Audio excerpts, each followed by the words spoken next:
Welcome to Success and Beauty Radio Show, where your dreams, your life, and your inspiration counts. Featuring your host, Charlotte Howard, award-winning hair artist, author, speaker, and beauty salon success mentor. Charlotte helps beauty salon professionals create an extraordinary career, business, and lifestyle using their God-given talents. Charlotte's guests will be sharing proven business, career, beauty, and lifestyle strategies to help you grow personally and professionally and put an end to your personal and professional struggles. And now, here's your host, Charlotte Howard. Hi, everyone. Thank you so much for joining us today. This week has been very, very exciting for all of us here at Bold Radio Station. Yesterday, I became an international best-selling author with 25 other amazing women. Some of them even 5 times best-selling author. Our book, The Missing Piece in Business, can be found on Amazon.com. This book is designed to help women enhance their business and their lives. You can also learn more about us by visiting www.themissingpieceinbusiness.com. And I know the ladies that are part of this book are listening right now, and I am so honored to have taken this journey with all of you. We certainly have so much more to come, and I'm now moving forward with my journey for 2014 to really compile another anthology myself called Success and Beauty, which you can learn more about by visiting www.successandbeauty.com. This book in particular will be designed to help women enhance themselves inside and out, and I'm looking for co-authors that specialize in working with women, co-authors that work with women to enhance their lives, both personally and professionally, inside and out. If you have interest in changing the lives of women in a positive way and have the desire to increase your visibility, clients, and revenue internationally, contact me today by visiting www.thehairartistassociation.org. And now, without further ado, please welcome my very special guest, Eric Maisel. He is the author of more than 40 books and is widely regarded as America's foremost creativity coach.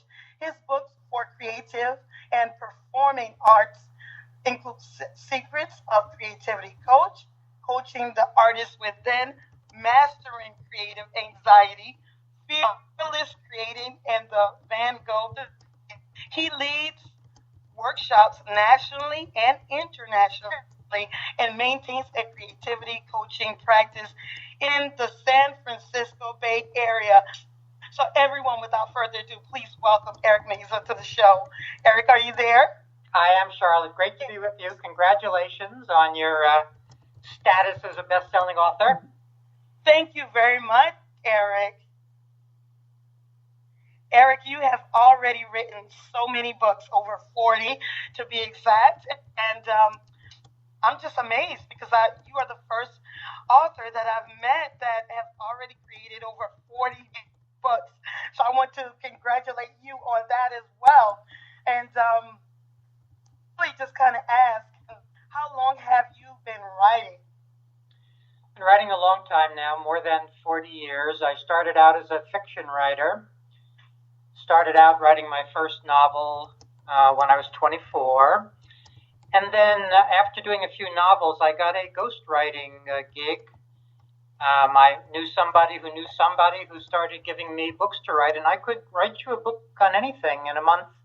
Give me a title, give me a subject, and I'd write you a book. So I think that ghostwriting experience really helped me never get blocked and never be resistant. I just had to turn things out, and I was able to do that.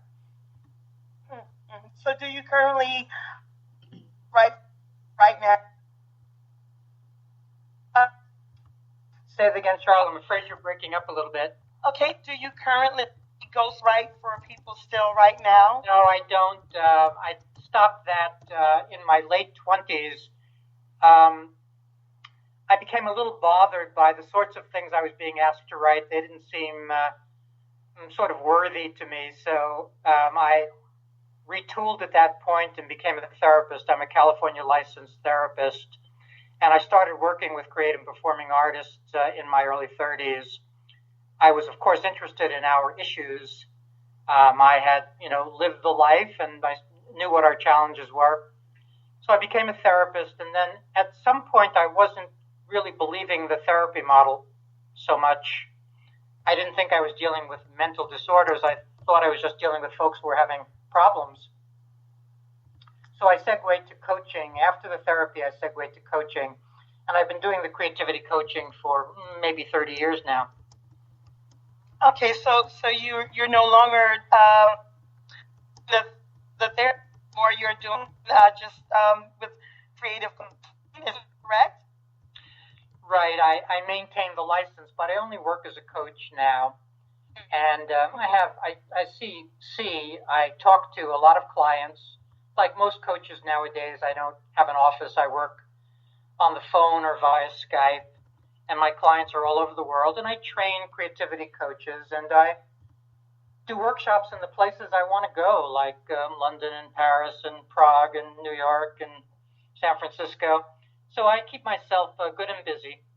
Oh, absolutely. Now, what do you like most about writing in particular? Well, I think it's the way to lead. I sort of have activist energy. There are things that are important to me, and I can't lead by carrying a flag and a rifle or something. That isn't my way of leading. My way of leading is with words, and lots of things feel important to me. I think current status of mental health provision services is out of whack, so I do a lot of writing about that. I think kids are being diagnosed with too many mental disorders when they don't have mental disorders. They just have the normal problems of living. So there are lots of things on my mind that I care about, and my way of dealing with them or expressing them is by writing.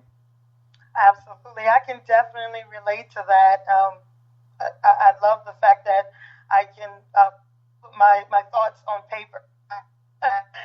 Now, can you share with us a little more about what creativity coaching is? Sure. I think it means different things to different people. If you were a creativity coach working with business folks, you'd be working in the areas of innovation and problem solving. You'd be helping companies do a better job of innovating and problem solving. But for me, I work with self-identified creative performing artists. Those are the people I work with. And we work on all of the issues of the creative life, whether it's blockage and resistance, whether it's the marketplace, which of course is very difficult, whether it's the emotional challenges of the creative life, including depression and anxiety and addiction. I've done whole books on all of those subjects. I did a book called The Van Gogh Blues about the creative experience and depression, a book called Mastering Creative Anxiety about creativity and anxiety, and a book called Creative Recovery, which is the only recovery program directly designed for creative folks. So I've been just very interested in and concerned with the real issues that creative performing artists face, not the sort of smiley-faced, celebrity, everything is wonderful stuff, but the real in the trenches work that creative folks do. Absolutely. Why is a morning creativity practice so important? Well, I try to sell clients on the idea that typically most creative folks must maintain a day job. They just have to do that because, the marketplace is hard and most artists are not making a living from their work. So that means that creative folks are going to a day job and then trying to get to their creative work in the evening, but nobody has any energy left really in the evening. We've used up our brain cells and our energy in our day job. So I suggest to clients that it's really smart to get their creating done first thing in the morning before their real day starts. For a lot of people, it's the only time that's really available to them before the kids get up, before everything starts. Mm-hmm. So one reason for it to be a morning practice is that it's probably the best way to get the work done. There are two other reasons, too. The second reason is if you make it a morning practice, then you get to make use of your sleep thinking. You get to make use of what your brain's been working on all night long. Because our brain works during the night. It dreams, of course, but it also thinks.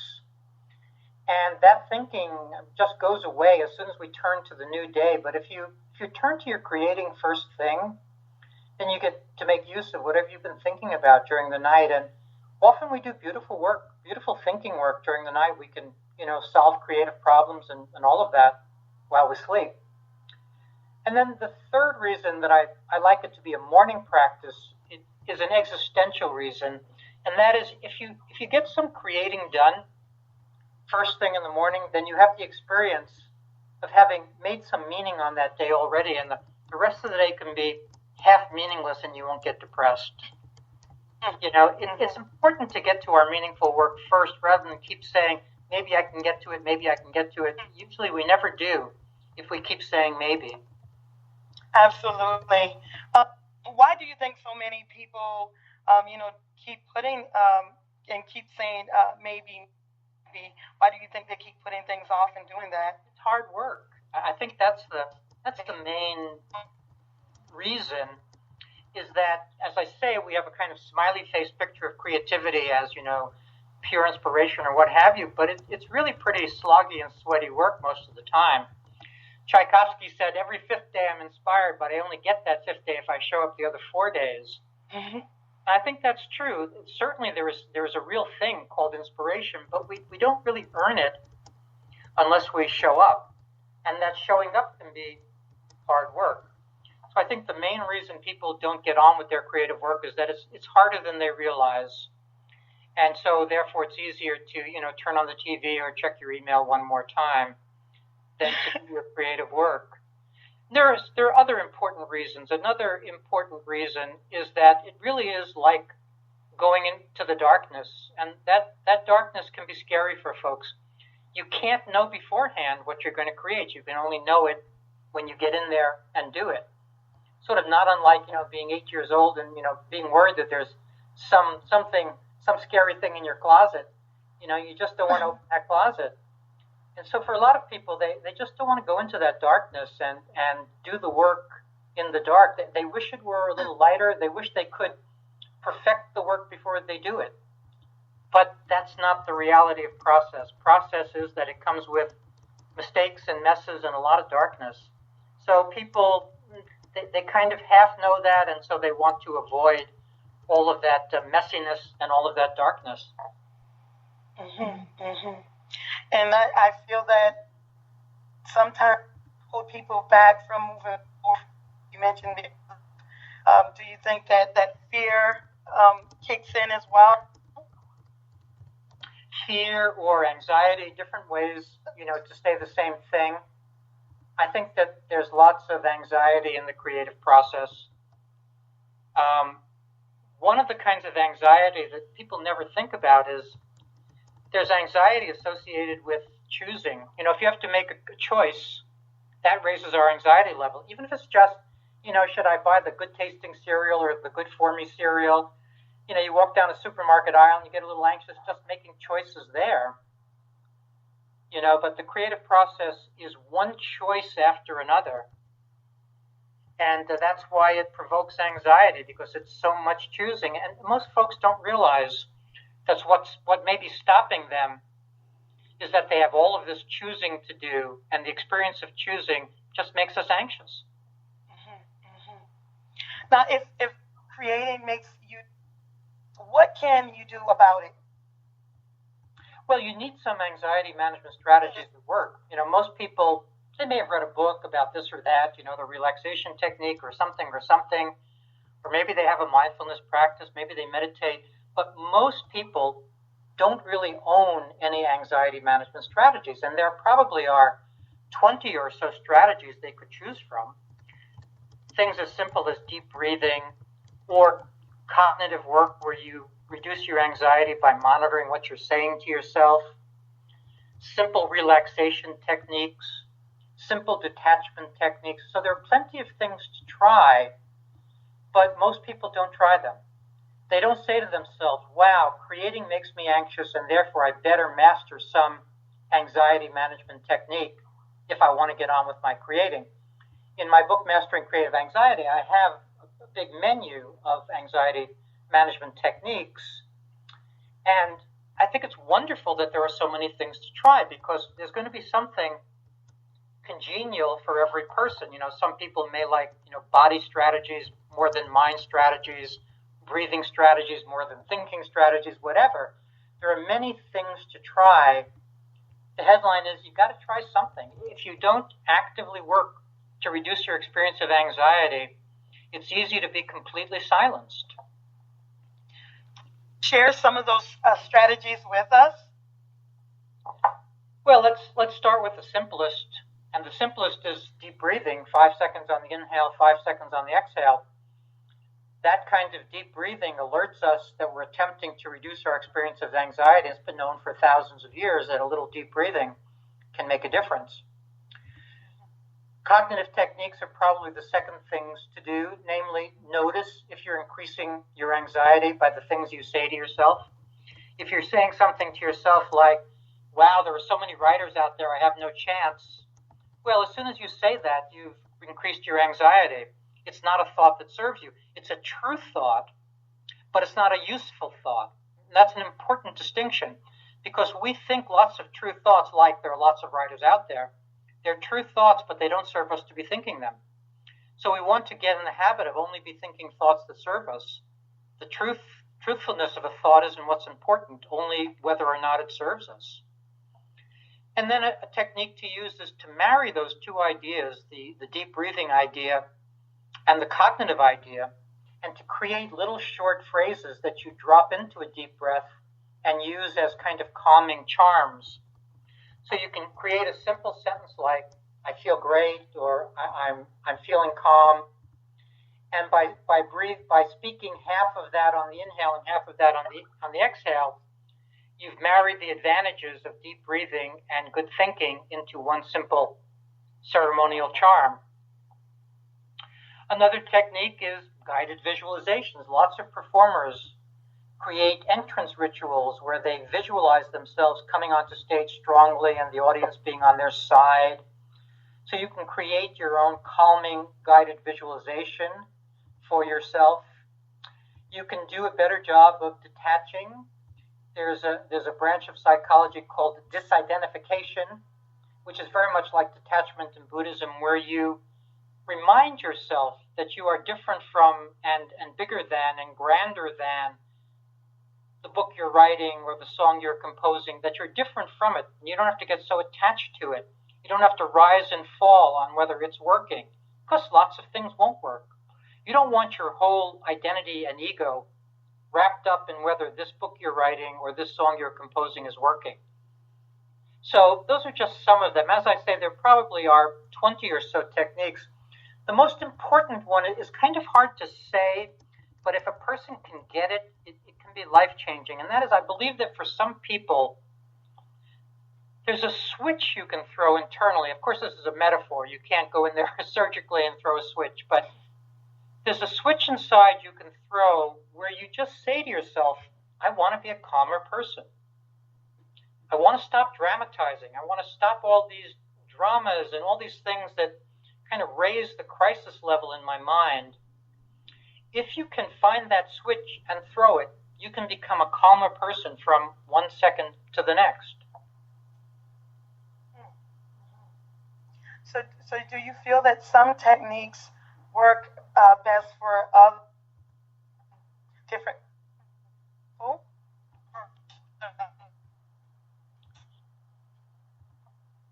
Well, I think for performers, there are certain techniques that are tried and true, that are tested, that work in the wings. As you know, the experience of performance anxiety is severest while you're waiting to go on rather than when you're actually on. And that experience of anxiety is partially what's called inhibited flight. It's that experience of feeling trapped. So if you're in the wings, if you just walk around a bit, that reduces your experience of feeling trapped. And then you can engage in what's called discharge techniques. That is trying to get the anxiety, the bile out of your system by doing things like silently screaming. You know, you make a big screamy face. You don't want to actually scream because the audience will get upset. But you can make a big screamy face, and that reduces your experience of anxiety. So there are certain techniques that are probably better suited to performers, and then certain techniques that are better suited to, you know, writers and painters and what have you.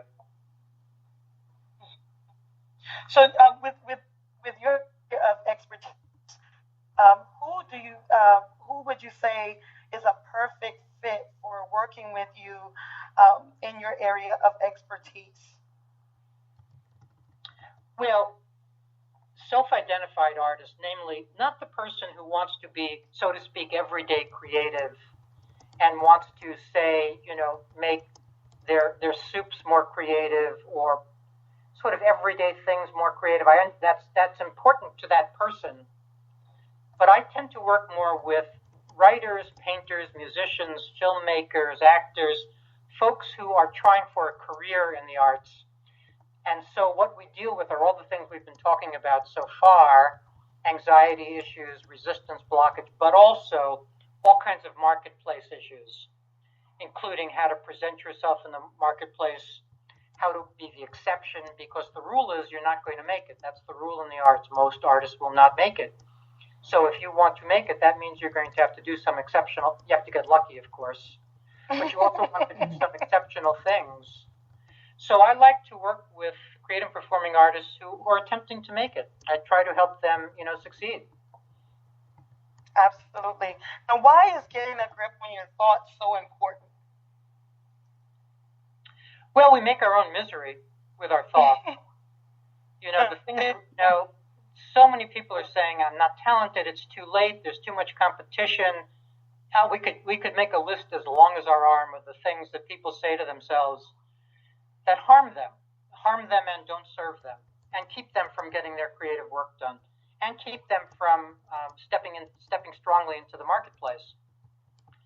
So I think it's really important that the Buddhist phrase is get a grip on your mind. I think we really want to get a better grip on our mind than we usually do. And cognitive therapists teach a pretty straightforward 3-step process that's, you know, easy to say and actually pretty easy to learn. People just have to do the work then. First step is to hear what you're saying. And you know, we're pretty tricky creatures, so we often don't say things in a straightforward way inside. Maybe we may not be saying I'm not talented. We may be saying, and here are the two things that folks say most often nowadays: I'm too tired and I'm too busy. Mm-hmm. You know, so they use those truths or half-truths to allow them to not get their work done, their creative work done. So we have to start getting more honest about what we're saying to ourselves. That's step one. Really hear what we're saying. Step two is to dispute those utterances that don't serve us. If we hear ourselves saying something like, wow, I'm not talented, we've got to say, well, no, that thought can't possibly be serving me. I do not want to be thinking that. And then the third step is to substitute more affirmative language. You know, to find maybe a global affirmation that you use all the time, like, I'm perfectly fine, or everything's good, or something. So just to repeat those 3 steps, you want to hear what you're thinking, you want to dispute those thoughts that don't serve you, and you want to substitute more affirmative language. And as I say, that's easy for me to say, but it's also not so hard to do if you make the decision that you really want to get a grip on your own mind and you don't want to be, you know, led around by the nose by your own pestering thoughts. You can do that. It's work, but it's a really valuable work. Mm-hmm, mm-hmm. What makes the creative process then so daunting for some people more than others? I think partly it's a misunderstanding. Some creative people who are most productive creatively know that mistakes and messes are coming. They just know that, you know, they write 30 books, you know, 15 will be good, 3 will be great, 14 will be terrible, etc. They just know that that's how the creative process is. Somehow they just ignore their own mistakes and messes as part of the process. They build something that doesn't work, they build the next thing. They write a book that doesn't work, they write the next book. Then there are all the other people who think that everything's supposed to work. And they get very attached to the thing in front of them, and if it's not working, they get down on themselves. Rather than understanding that it's a natural feature of process, that some things work and other things don't work, they get stuck on the thing in front of them, which is why they may only write their first novel, which, by the way, is almost always bad. Everybody's first novel is almost always bad. And they think they're the only ones who've ever written a first bad novel, and they can't get on to their second novel, which might be good, or their third novel, which might be good. They're stuck, blaming themselves and feeling disappointed. So I think that the biggest learning is to actually honor process. And the reality of process, what honors process, is understanding that only a percentage of our work will be successful. It may be a high percentage. Mozart's percentage was very high. Maybe a low percentage. Lots of very famous creators only write one or two wonderful books. Or, we could name lots of folks who are well known for one or two one-hit wonders. Or, they did a couple of things wonderfully well, but on balance, they didn't do such wonderful work. That's the reality of process. And so that's what I would really try to sell to a would-be creative person or someone who's stuck, and that is you have to get over the idea that everything you do is going to turn out well. Some things will, and some things won't. Absolutely. Can you share with our listeners your website? Absolutely. It's myname.com, and that's ericmaisel.com, and that's EricMaisel.com. And I've got lots of information there on my workshops and trainings and books and what have you, my individual coaching services. So I invite folks to come on by. Absolutely. Eric, can you also share with us more about your workshop? I do a variety of things. I train creativity coaches online. So if you're thinking about the possibility of becoming a creativity coach, I invite you to come visit my site. And I do writing workshops. I call them deep writing workshops all over. I do them at the well-known workshop centers like Esalen at Big Sur in California and Omega in Rhinebeck, New York, and Kripalu in Lenox, Massachusetts. And I also do them in the places I want to go, like Paris and London and Rome and Prague. My next deep writing workshop is at Kripalu in Lenox, Mass. in about a week. And then in June, I'm off to Paris to do my Paris deep writing workshop. So if you're a person who would like to get a lot of writing done in a beautiful location, I recommend that you take a look at my writing workshops. Absolutely. Can you share some of the topics and strategies that people will learn at those workshops? Well, mainly, and sometimes this strikes folks as odd that this is what they do, but mainly they write. There aren't exercises. I don't want to waste people's time asking them to describe a tree. I want them to be working on their novel or their play or their book while they're there. And folks get a lot of writing done on their own work because I can hold that energy. I can sort of focus them on their own work. Maybe they haven't been writing for 2 months, 6 months, 9 months. Now they come to a Paris and folks often get a quarter of their book written in those 5 days because they've never sat there like that writing. And they also, they're buoyed by the group experience. There's something about having other writers being absolutely silent around you, also writing like crazy, helps you write like crazy. Mm-hmm. And then I provide them with the kinds of lessons that we've been talking about morning creativity practice and getting a grip on your mind and all of the things we've been talking about. So I start each writing stint with a small lesson, but mostly I turn it over to them and invite them to write. In the Paris workshop that's coming up, we're writing in a classroom in the mornings at the American Graduate School of Paris in the mornings. And then in the afternoons, we're wandering off to the parks of Paris to do some on plein air writing in the great famous parks of Paris. So people spend an awful lot of their days for those 5 days just writing. Hmm. Hmm. Now, you're also a core trainer for the Creativity Coaching Association. Can you share with us a little bit about the association and the type of work that you do with them as well? The Creativity Coaching Association has a certification program, and I provide the two initial trainings for that certification track, an introduction to creativity coaching and an advanced creativity coaching. And the introduction to creativity coaching helps folks, some of whom have not coached anyone, not had any coaching experience, learn something about the coaching process.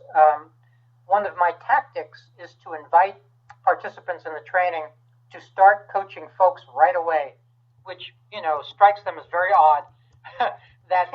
that all of a sudden they're supposed to go out and find some free clients to work with. But I don't think there's any other way to actually learn anything than by trial and error experimentation, by hands-on work. I don't think you can learn coaching without coaching actual clients. There are actually lots of training programs where you get to the end of the training program and you've learned stuff, but you've never actually coached anyone. So the introduction to creativity coaching training revolves around that idea that you're going to start working with clients right away, which is scary to folks, but it's also very exciting.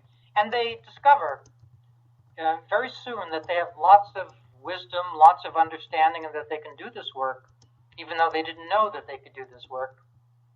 And then in the advanced creativity coaching, we spend time on the specific issues of writers, painters, and performers. And we also look at practice building ideas, because it's just like being an artist is hard, being a coach is hard in terms of building your practice and making any money. So those are the sorts of things we focus on in the advanced training. Absolutely. Now, you have, like I mentioned before, over 40 books. I want you to touch back and share with us a little bit about each of these books that I've just mentioned, of course. Just all of them, of course, Eric. Yes, that's right. But let me say a few things about a couple. Of course, it's about the best I can do. Okay. I have a new book out called Secrets of a Creativity Coach. And what's beautiful about it, it's my work with 25 creative and performing artists around the world, and it's the actual verbatim work. I asked folks if they would allow me to use our email correspondence as the basis of the book.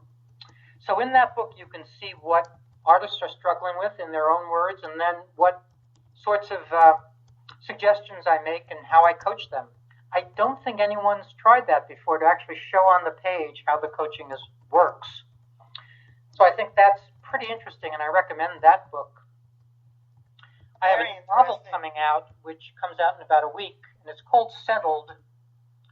And it's an adventure yarn, and it traces the creation of a second Israel.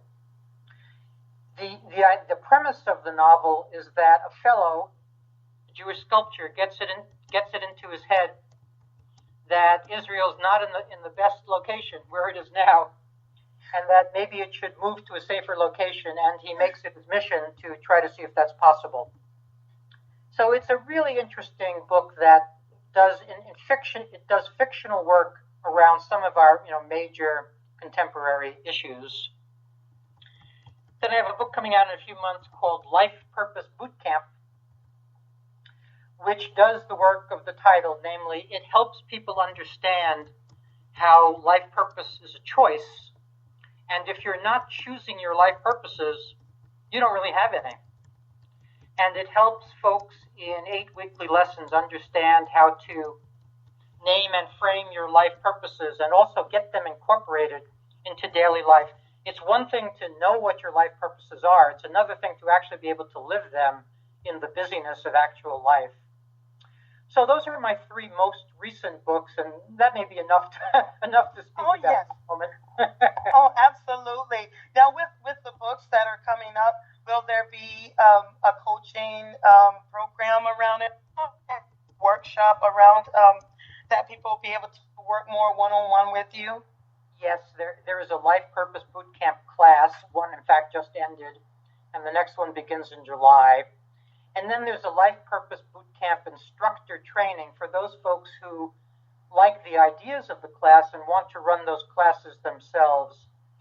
And I like to provide that kind of instructor training because most of my creative and performing artist clients and most creative and performing artists out there need to find additional revenue streams to supplement their creative work. They're always looking for something to do, whether it's, teach a class or, something different from waiting tables. And so this is an opportunity for creative and performing artists to learn about life purpose choosing and then do some teaching of their own around these ideas.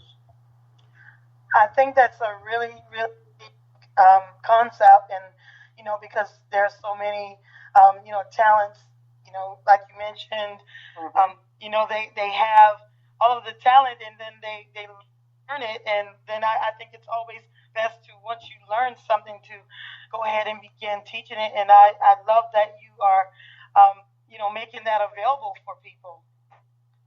Yeah, I'm excited by it. The first instructor training starts next Monday, so it starts soon, and it'll be the first of these instructor trainings, and then there'll be another one in the fall. So I'm imagining that it would be too quick for folks to jump aboard this coming Monday, but if they take a look at my site, they'll learn a lot about how to first take the class and then take the instructor training. Absolutely. Now, will it be a certification type of program? That I don't think so.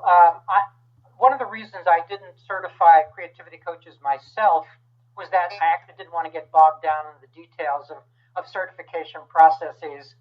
I've got enough details on my plate to deal with.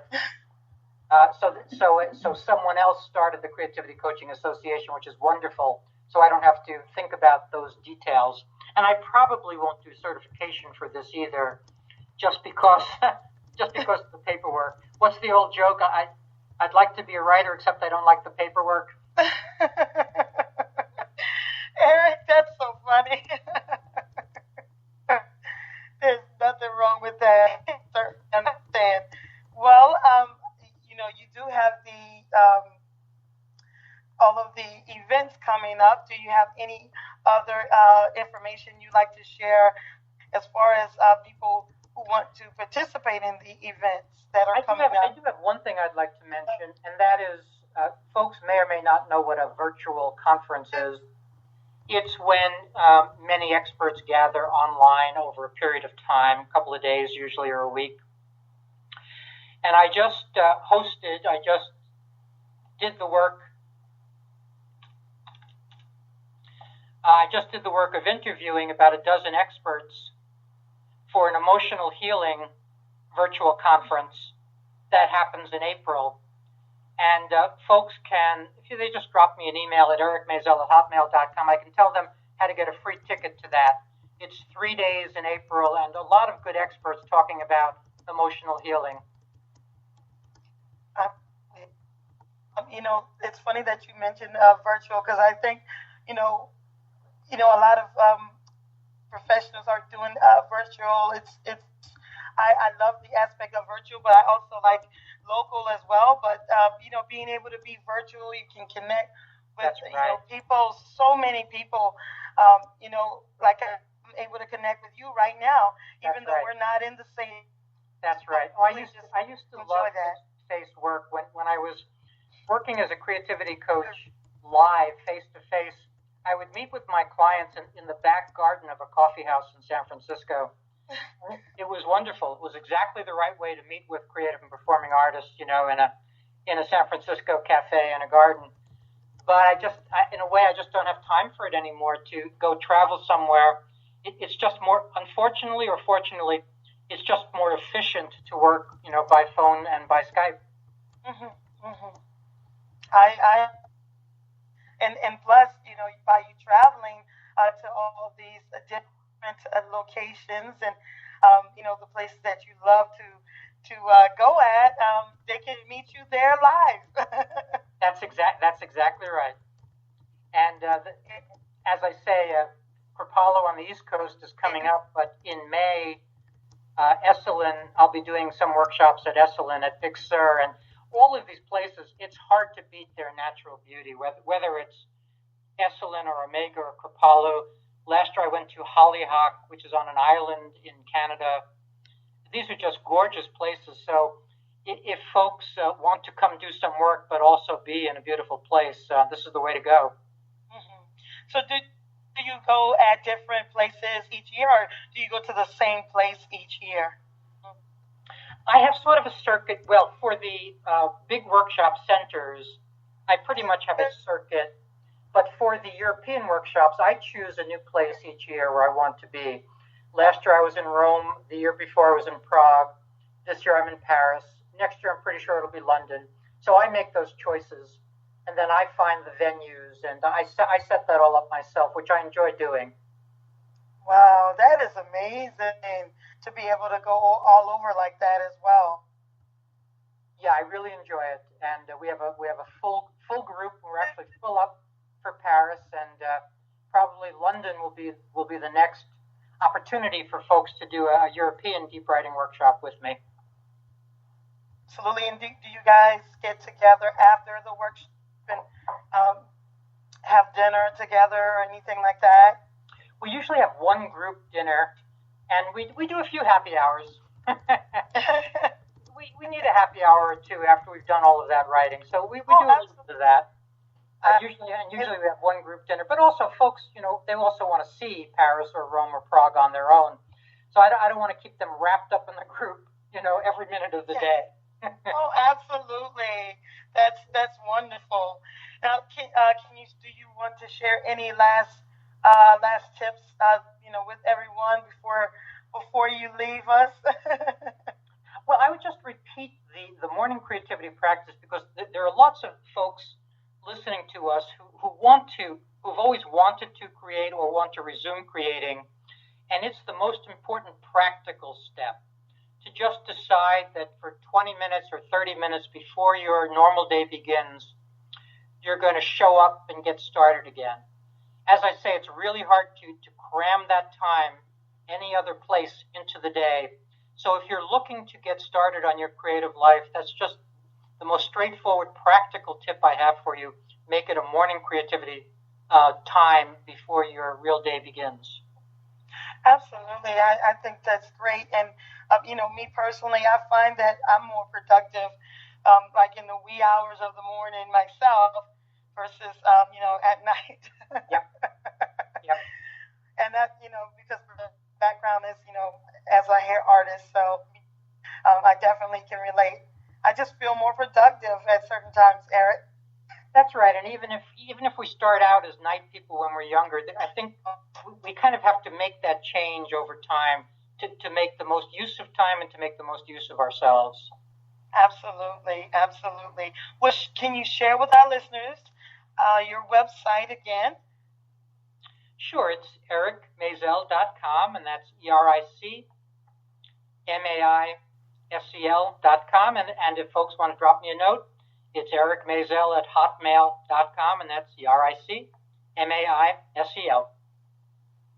All right. Well, thank you all for joining us today. And Eric, thank you so much for taking time out of your busy schedule with us today.